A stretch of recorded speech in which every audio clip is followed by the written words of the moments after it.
Hello, I'm Madison Schmalzer, and I'm going to be presenting We Really Just Press Buttons, Trans Vectors of Desire, Arbitrary Code Execution at Unplaying Zelda in Triforce Percent. This presentation was originally given at SCMS 2023 and will be appearing in a written version at JCMS as Unmoving Play and the End of Time, Code Injection and the Trans Abrogation of Media Objects. Also, I want to mention that this is a joint project I've been working on with my brilliant co-author, P.S. Berkey.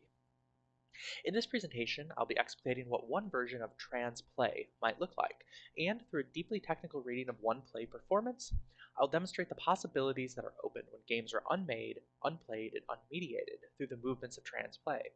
But before I get into our arguments, let's first take a look at the performance this presentation is about. At the 2022 Summer Games Done Quick charity speedrunning event, Dwango AC, the so-called Keeper of Taskbot, introduces himself and welcomes everyone to what he calls the Ocarina of Time Beta Showcase.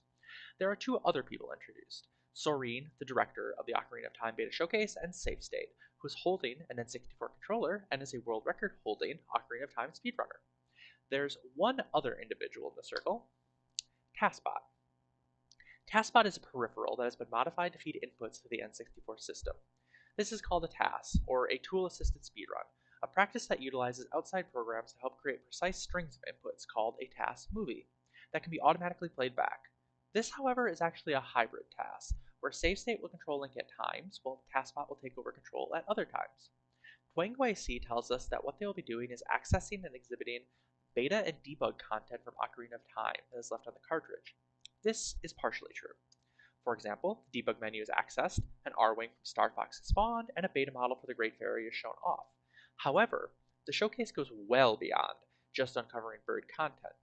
Link's movements perform a complete remaking of Hyrule and Ocarina of Time, reprogramming it through nothing but controller inputs. This is done through a process called Arbitrary Code Execution, or ACE, bringing to life long-held rumors that are normally impossible, like defeating the usually unbeatable Running Man in a race. Timer is still corrupted, but it's actually at -7, 6, 5, and here he comes. And the timer ends on 0. Or thawing the perpetually frozen Zora's domain. But the ice in Zora's domain never melts, even though this was Ganondorf's curse. But now that we have the fire medallion on C, we can use the powered up fire and melt the ice in Zora's domain. The run features a new narrative, culminating in Link acquiring the Triforce and thus redubbing the showcase to Triforce Percent. This also leads to Link traveling to a Breath of the Wild styled themed Hyrule, complete with cel-shaded models and environment with Twitch chat rendered live in the sky, all on an unmodified Ocarina of Time cartridge.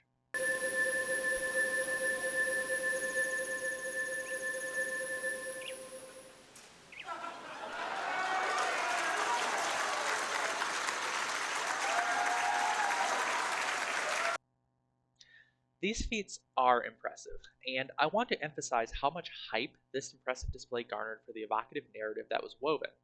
However, we find the greatest points of interest in Triforce Percent to be the technological manipulations that preclude the destinations of the narrative. We are fascinated by the possibility that is afforded through the reframing of movement. Technological movement that is recontextualized, leading to a remaking of the world, or, as Soreen explains, to much applause,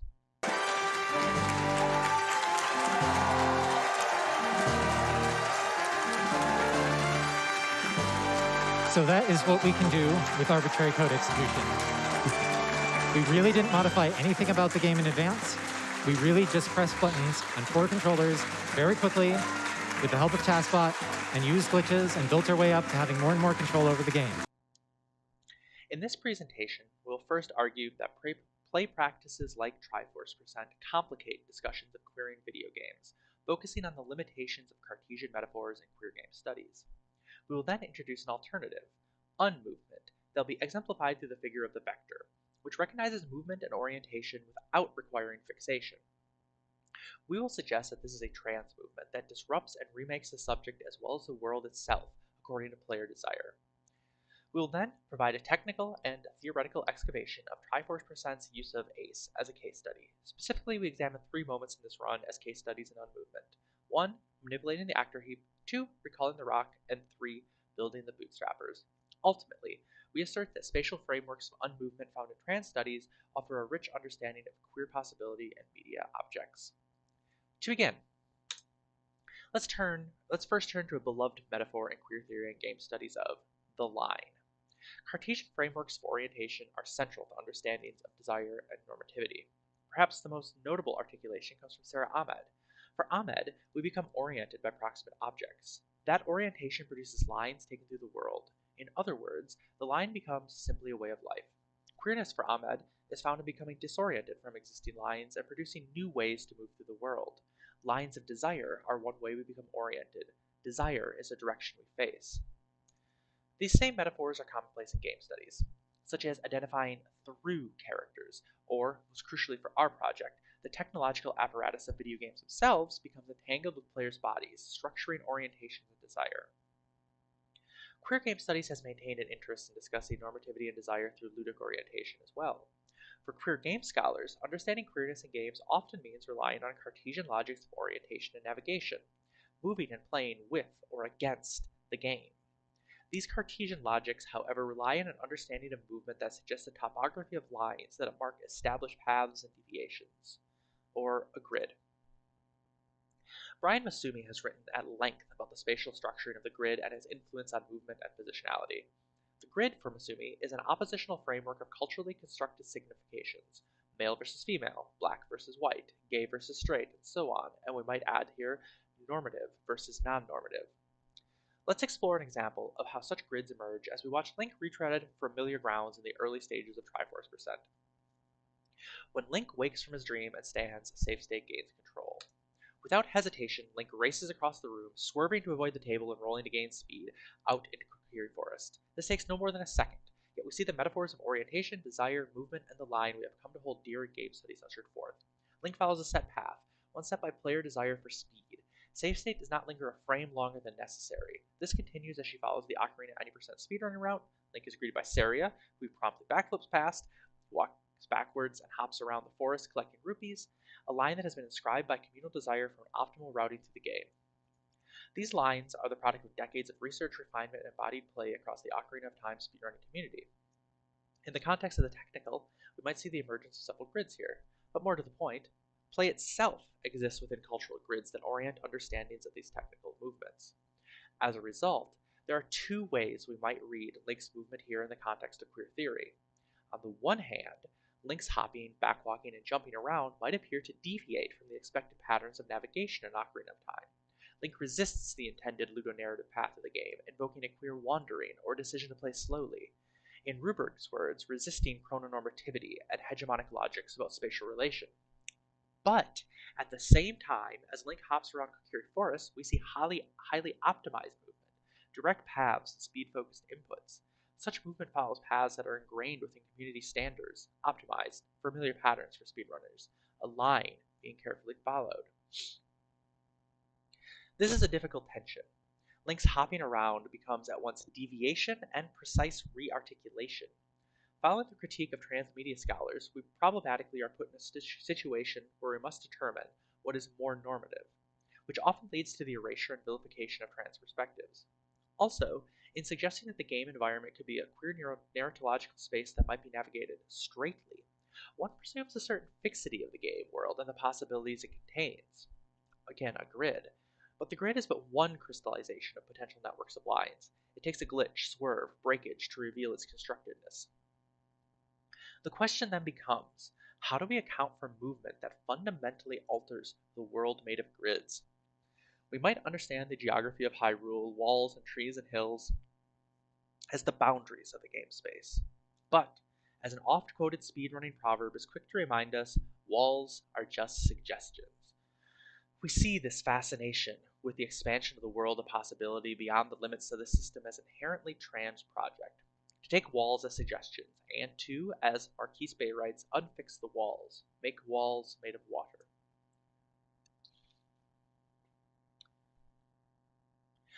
Let's now shift to our proposed logics for understanding transplay, unmovement and the vector. These are aimed at accounting for, as Stryker writes, a groundless and boundless movement, or perhaps more acutely, a gridless and boundless movement. What we call unmovement has actually been the subject of much scholarship on transness. There are two key refrains we locate: that transness 1 is a kind of movement, and 2, the movement defies classification, instead reconfiguring existing ontologies. In other words, transness is an unpredetermined movement, an unmovement that dissolves grids and lines in its passing. Unmovement is movement without positionality. To unmove is to unfix movement. It is, to quote Karen Barad, not a matter of changing in time from this to that, but an undoing of this and that. Unmovement ultimately unfixes movement from pre-existing interpretive grids, unbounding the world, unsettling computational logics, and even unplaying the game. To this end, we propose a different structuring logic for recognizing such unmoving in the context of video games, one that accounts for force and intensity without upholding the fixity of the grid. We turn to a mathematical feature common to video games, the vector. Vectors, in the context of physics and computer science, are constituted by a direction and a magnitude, yet vectors are unique from other metrics in that they do not contain a position. They are movement without positionality. Glitch artist Rosa Menkman discusses this idea in Glitch Momentum. She describes how, by removing the header information from a raw image file, it becomes possible to read the image data as though it were other formats, creating stunning, distorted variations of the data. What Menkman describes here is precisely an unfixing from the grid, when image data is stored and anticipates its own interpretation by an image processor.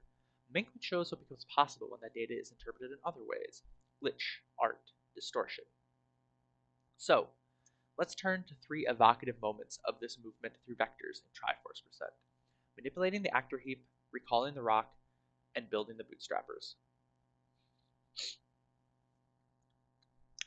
Returning to the run. After Link leaves the shop with a new Deku shield, his movements change. They become even more erratic. Link's movements are no longer solely directed at navigating space as a game world and no longer fit the profile of an 90% speedrun. This shift comes because Link's movements are now aimed at manipulating the game's RAM, and more specifically, the actor heap.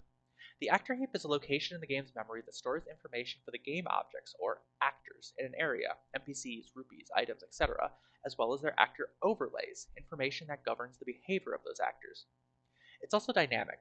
Actors and their overlays are loaded into available locations as they are spawned and despawned, so the heap will store information differently depending on Link's and the camera's movements. Save state's unusual movements carefully configure which game objects are seen and called into memory, and which are left occluded and unloaded. This part of the run represents a different approach to movement, one that moves Link and objects in and out of multiple gazes, moving in blind spots, leaving some things unseen and thus controlling how the game's dynamic memory is configured. Playing with the invisible calls forward ever-present discourse on visibility in the context of transmedia theory. Trans movement is one that negotiates the many gazes that seek to see and thus understand and control us, but we attempt to take control of that vision through the use of technologies meant to enact what Cardenas calls transformative shifting. For trans people, the work of shifting is performed in conjunction with technology: ID markers, cosmetics, personal metadata, and vital records, etc. Link and the camera become tools in the same way, negotiating visibility to manipulate what the game remembers and ultimately what exists. The camera is no longer just a window into a diegetic world. Its limited gaze becomes a means through which to remake how the game remembers the world itself. This unmovement then creates a space of possibility for what comes next. Let's now turn to the rock. Specifically, this rock, sitting outside of a hut in Kokiri Forest. Remembering this rock is essential. Having completed the long series of complex movements that configure the actor heap, multiple other glitches lock the camera's orientation and then decouple the camera from Link's character model. Link approaches the small circle of rocks outside the Kokiri hut and strikes one with their sword. As Link's sword comes down, Link picks up the rock and holds it above their head, and the camera, as a result of the previous glitches, zips far away from Link. Then the rock vanishes? Our poor camera, banished to the far end of the level by a series of glitches, is now so far away that the game believes the rock is no longer perceived and promptly unloads it. Link then is able to navigate the map holding almost nothing. Link now holds a pointer to an address in game memory where the rock had been stored, but has been newly vacated. In technical terms, this is called stale reference manipulation, or SRM. Link's actor, however, is constantly writing positional information to where the rock should be. The rock is gone, but Link's actor sends data none the wiser. This is an evocative moment of unfixing. Link's movement is vectorized, as it is removed from the context of holding the rock. Instead, it becomes raw data, numbers that can be reinterpreted in many different ways. unanticipating these values and instead recognizing them as electrons stored at memory addresses that can be understood through other interpretive frameworks opens new possibilities. As Link walks off screen, they pass an visible object called a wonder item. This proximity causes both the wonder item and its actor overlay to load, uncoincidentally exactly where the rock was previously stored. Link's rotation data overwrites the address used by the actor overlay's branch instruction, which sends the instruction pointer to another location in memory. This location is occupied by Link's own actor, which contains a jump instruction. That is again overwritten with positional information to send the pointer to where the controller information is stored. And finally, because of this daisy chain of rerouting, controller inputs are then interpreted through the framework of assembly instructions, allowing the game's code to be rewritten with button presses. Let's pause and restate what just happened. By unloading a rock Link was holding, Link now writes the data of their position and rotation to an unprotected place in memory, leading to controller inputs being interpreted as assembly instructions. Here we see the vector in action. Link is no longer rotating to face other objects in the grid of the game, but to face positions in memory. Link is pulled from the grid. Their rotation becomes data by which Link's own memory is rewritten. Much in the same way Menkman's glitch chart relies on our removal of anticipation, so too speedrunners here perform an act of creation through unfixation. While we weren't looking, the rock has become something else, and when we go to recall the rock, our memory of it is now overwritten with new possibilities. We orient here towards many memories, in the form of bytes stored on microchips, of data saved at memory addresses, of communally generated speedrunning routes, of cherished nostalgia for a game well loved in our youth. Something as stable as a rock becomes part of entangled patterns that are rewritten as memory itself becomes a creative process. We're reminded of the ways that we too might be remembered differently, that the world changes when we aren't looking, that we might change when the world isn't looking. The world is remade as it is remembered, and in this recalling that is also a remaking, what becomes possible? After save state sets up the various angles necessary, she pauses the game and Wango AC connects TaskBot to the N64. TaskBot is capable of feeding inputs as controller data to the console directly through electrical signals, mimicking button presses. The first input TaskBot performs is unpausing the game and centering the camera slowly behind Link. While it's invisible, the wonder item is brought into the camera's field of view. Because of this, the code associated with its actor overlay is run every frame, which also means that the binary values of the Player 1 controller inputs are now being written out directly into the game's system's memory every frame as well. At this point, each input becomes entirely dissociated from its normal function. Controller inputs are usually assumed to be tools of navigation, for maneuvering avatars, traversing menus, rotating cameras, etc. Yet there are movements that precede this, the shuttling of fingers on controllers, a button sending low or high frequency electrical signals on the wire to the console. And this movement of electrons and hands and binary signals unanticipates its own interpretation. TaskBot, as a machinic actor, decontextualizes button presses from the context of finger inputs. The B button is no longer a swing sword button. It's no longer a button at all, but another value, an electrical current. The supposedly rigid binary of ones and zeros are reinterpreted as playful tools of unmaking. Save State, TaskBot, and team have achieved total control. What follows is a rewriting of the game. The runners are no longer navigating an extant world, but creating their own. A new Hyrule, a new game, the boundaries of Ocarina of Time have been dissolved by Link's unmoving. Total control represents the dissolution of the ludospatial grid of the game, but there are other organizing grids that fix Link's movements, such as the limitations of hardware and software that limit our ability to write commands. So, TaskBot builds a series of programs called the Bootstrappers, and eventually the Hyperspeed Loader that iteratively increase TaskBot's speeding capabilities.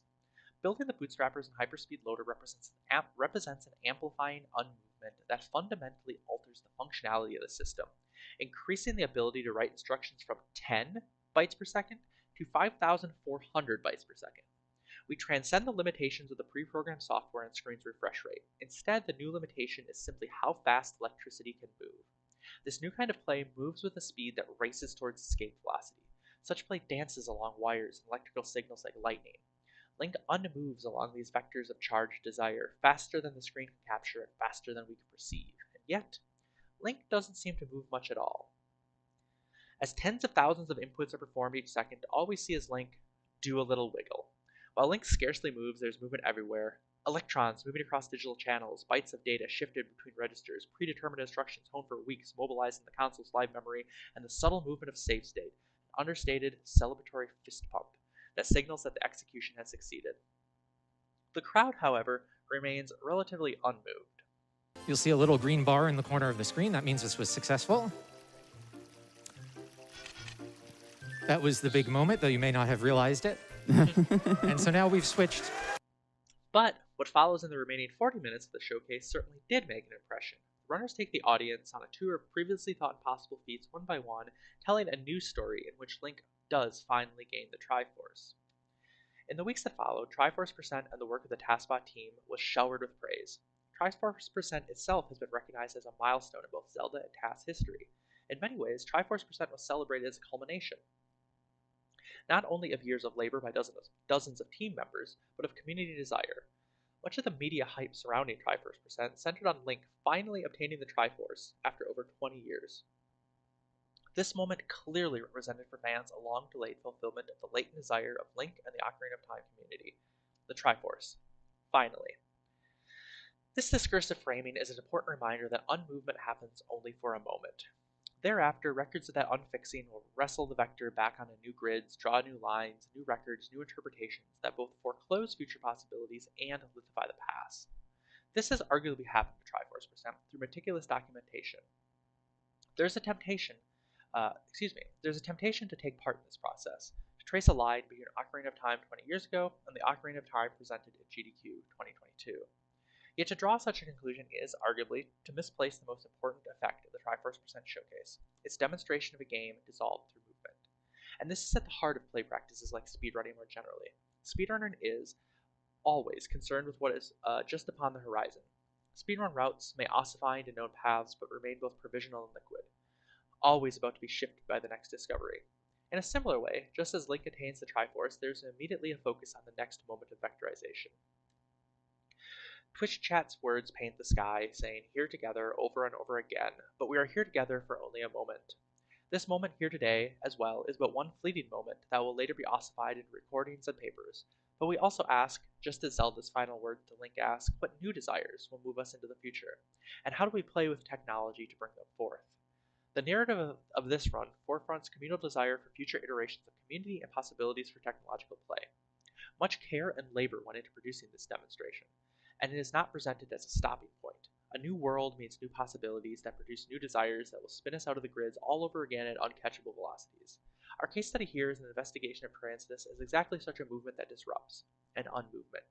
And this, we have ultimately argued, becomes a mode of transplay, a movement that unmakes past, present, and future, a movement that rewrites and recalls memory, that reconfigures space, and remakes the world. Thank you.